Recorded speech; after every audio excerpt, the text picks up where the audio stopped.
Hello, Eat at Home family. Welcome to my channel. Today we're going to make banana bread. Quick, easy, simple, but yet moist and delicious. Just to show you how easy it is, I am not going to use any special equipment. Just a bowl and a spoon. That's all you really need. And I'm actually going to make enough for 2 full-size loaves. And so I'll tell you the ingredients as I go, but I also will add them in the description box below. So let's get started. In this bowl, I'm starting with 2 sticks of melted butter, and it's cooled a little. And to the melted butter, we're going to add our mashed bananas. So I have here, I'm going to be using five mashed bananas. I'm going to add them right to this bowl. Hold on a second. So again, no special equipment. I'm just gonna actually just mash them right into the butter. I'm just gonna use a whisk to do that. It's generally what I use, but if you want to use a potato masher, you can. A fork works as well. Or if you have a mixer and you want to put them in that, that's fine too. But I just kind of wanted to show everybody that you really don't have, you can put this together without any special ingredients, special equipment, and it doesn't take long at all. So I'm just peeling and breaking up my bananas, adding them to the butter. I have 5 medium-sized bananas here, and they're nice and ripe. I actually prefer that they're even browner than this, but the one thing I have learned with that is when I do let them go longer, and there's nothing wrong with that, but I end up having to use more bananas because they get to where they disintegrate so much that they lose a lot of their volume, and so I end up using more. So with the way that they are now, the 5 will be perfect for these 2 loaves. And so I'm going to take my whisk here, and then I'm just going to mash them into the butter. And this is 2 sticks of melted butter. And I don't know if you noticed it, but it wasn't melted all the way.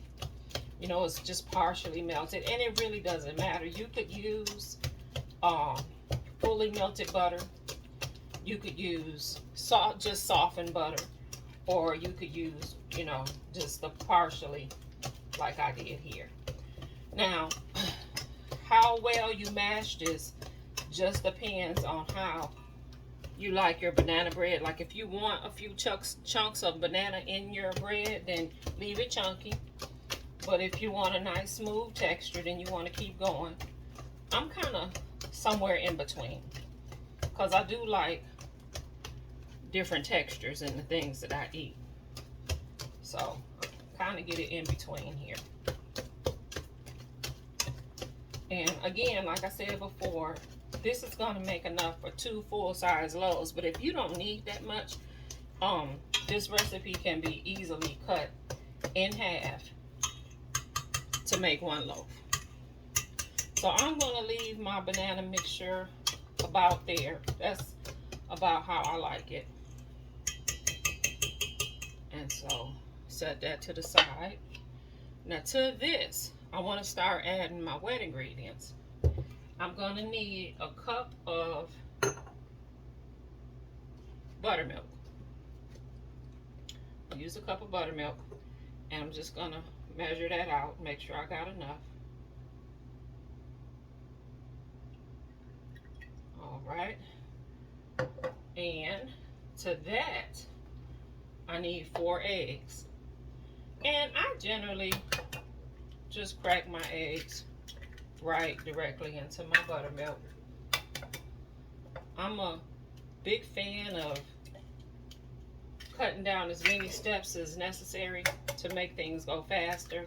So I got a few shortcuts that you may see me do in my videos that are not common, but trust me, I've been doing them long enough to know that they work. Get us a nice whisk. Break that up. So me, mixing the eggs into the buttermilk is actually cutting that step in half. And I know a lot of recipes will tell you to add the eggs to a mixture one at a time, but I found, depending on what it is, that could actually overmix your batter, depending on what it is. So I've learned to cut down a step or two by doing this. And then I'm also going to add my vanilla to this. And I'm just kind of eyeballing how much I want to put in there. But if you don't want to eyeball it, you can just use 2 teaspoons. It'll be just fine. All right. So I'm actually going to start to mix this in here now, and then I'm going to add the sugar, which is a little bit different than what most recipes will tell you. But like I said, I've adapted this to the type of shortcuts that I have found work for me. So I'm just going to whisk it in a little at a time. Make sure it gets fully incorporated. Add a little more.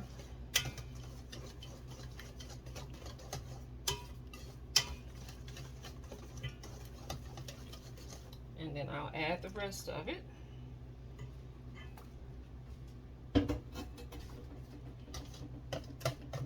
And I'm just going to give that a mix.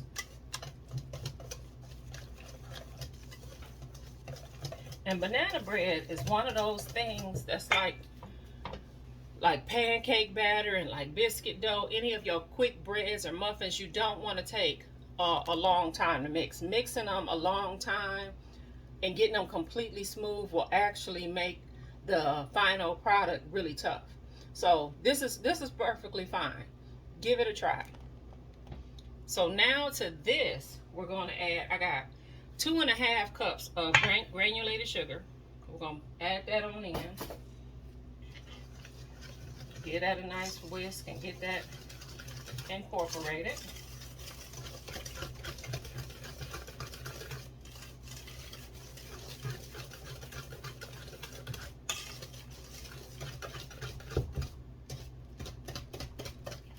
Now, I'm going to set that aside for one moment.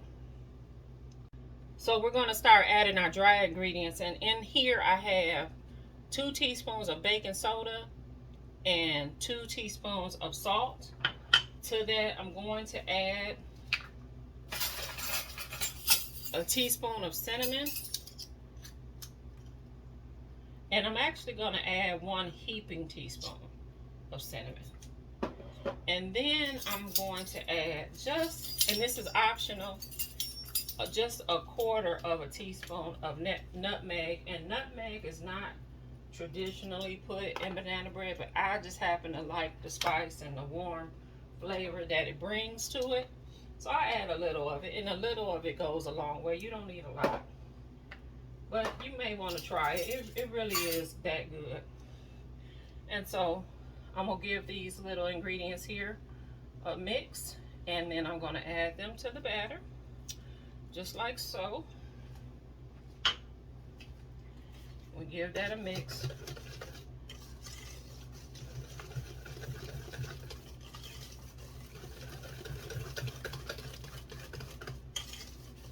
And I know it looks curdled and separated now, but it'll come together in a minute here when we add the flour. Everything will come together. And speaking of which, it's at this point when we're adding the flour that I'm going to forego the whisk, and I'll change to a spatula. So like I said, this is going to be enough batter for 2 full loaves of banana bread. So for that, we're going to need, I think it's 5 cups of all-purpose flour. I don't bother to sift the flour. I don't add it 1 cup at a time. I just put it all in and make sure it's fully incorporated.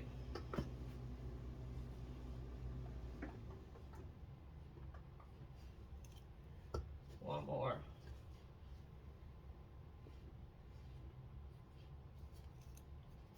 That's that.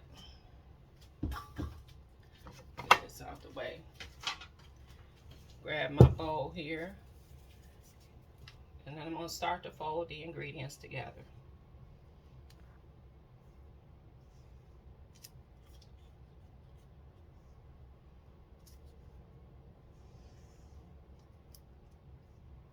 You want to make sure that if you're adding any nuts, nuts can be added to this, and I am going to add some. Another good stir-in idea is chocolate chips. Chocolate chips is a wonderful idea. And if you're going to add chocolate chips to this, I would add no more than 1 cup of chocolate chips. Or 1.5 if you're going to use the mini chocolate chips. So that's a good idea. 1 cup of nuts, or 1.5 cups if it's really fine diced nuts, chopped nuts. Pecans or walnuts are good in this. And now I'm just gonna finish this up here. That's really looking good. That's what you want it to look like. You don't want it to be extra smooth, because I'm telling you, if it is, it's gonna be tough. So I got a bag of walnuts here, and I'm gonna add those in. This was a half a bag. I had used the other half for something else. It's a 10-ounce bag, so it's about 5 ounces left in it, maybe 6. So it looked to be about a cup left, actually. I know it's normally 8 ounces in a cup, but when I poured it in there, it kind of looked to me to be at least a cup. And the way it's distributing itself throughout the batter kind of looks to be about a cup of nuts. And you can always add more if that's your preference.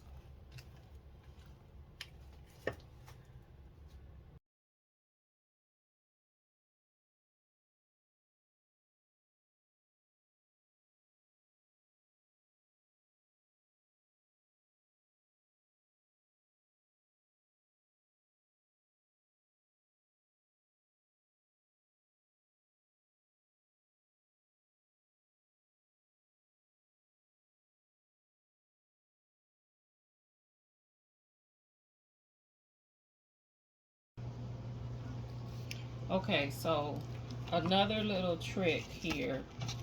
Our banana bread is all finished. It actually ended up baking for about 1 hour and 20 minutes. And that's probably because of how big they are. And they're still warm right now. But I want to actually take them out the pan, and I'm going to wrap them in plastic wrap while they're still very warm. This is optional, but if you've ever had a banana bread that's got that hard crust on it and you want it soft, like bakery soft, like the banana bread that you get at your local bakery or your grocery store bakery, this will help it. So while it's still quite warm, you take it and you wrap it in several layers, well, a couple layers of plastic wrap. And the heat from the banana bread will soften the crust. And the fact that it's really crusty is actually the way that it should be, because it's from scratch. And that's nothing but the sugar, you know, that's in it caramelizing. Same way that a pound cake does. You can always tell if a pound cake is from scratch because it's going to have that crust on the outside. If it don't, you know that's a box. A lot of people don't know that, but I know it. So yeah, I'm going to do one more layer here on this one. And then I'm going to let them continue to cool in this plastic wrap, probably overnight. And then when they're cool, I'll come back and I'll show you a nice little icing for the top of it. So I'm gonna continue to wrap both these loaves. I just about got this one done, and I'm gonna wrap the next one. It's nice and full, nice full loaves. I'm very pleased with how that came out. And so, show you this one. This is nice and pretty and brown. Oh, before I go, one more trick of the tray that I want to tell you about. If you ever have a problem with the bottom of your banana bread getting too brown, because it's kind of unavoidable that the outside of the banana bread will cook faster than the inside because it's so thick. But to get this type of even brownness all around, I actually take the banana bread when it's still in the pan, when I put it in the oven, and I set these pans on 2 cookie sheets.